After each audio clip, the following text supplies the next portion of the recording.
rasilimali za bahari ikiwemo matumbawe, mikoko na mazalia ya samaki zimeanza kupatiwa kipaumbele katika uhifadhi kwa kufanyiwa tathmini na kuongezwa thamani ili kukuza uchumi wa nchi. Taarifa yake Nazra Abdallah inafafanua zaidi. Akizungumza katika warsha ya kujadili namna ya kuzifanyia utafiti rasilimali hizo pamoja na tathmini, naibu katibu mkuu Wizara ya Uchumi wa Buluu na Uvuvi Zahor Kasim Mohamed amesema mpango huo utasaidia kuwanufaisha wadau wa sekta ya bahari kwa kutambua thamani ya vitu vilivyopo katika bahari. Mazingira ya baharini au ekolojia ya bahari inakuwa inasaidia sana katika maisha yetu ya kila siku.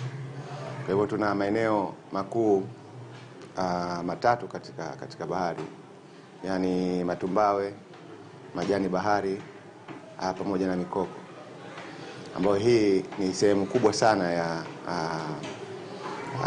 faida ambazo tunaweza tukazipata sisi kama binadamu kutoka katika maeneo ya bahari. Mkurugenzi wa shirika la hifadhi ya mazingira duniani TNC Lucy Magembe amesema rasilimali hizo za bahari zinapoongezwa thamani zinapelekea jitihada za uhifadhi wa mazingira kwa wananchi kuongezeka. Utafiti unaofanyika hapa Tanzania kwenye rasilimali mbalimbali kama ni matumbawe au mikoko au zile nyasi za baharini, sisi tunazita seagrass, tunatumia methods gani au njia gani ili tuweze kuoanisha, kuwarahisishia wenzetu kwenye mashirika yanayofanya utafiti.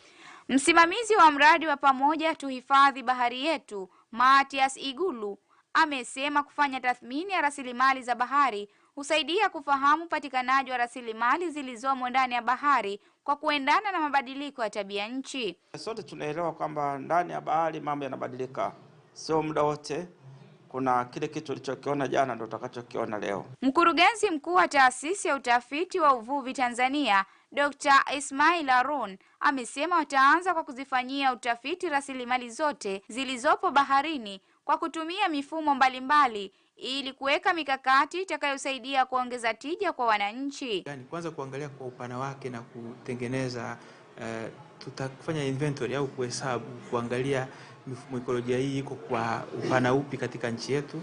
Nazra Abdallah wa ZBC. Na mtazamaji, taarifa yake Nazra Abdallah moja kwa moja inatupeleka sokoni. Kama ambavyo unaona bei za nafaka sokoni leo, kwa mujibu wa jedwali letu, mchele wa Mbeya kilogramu 100 kununua ni Tanzania shilingi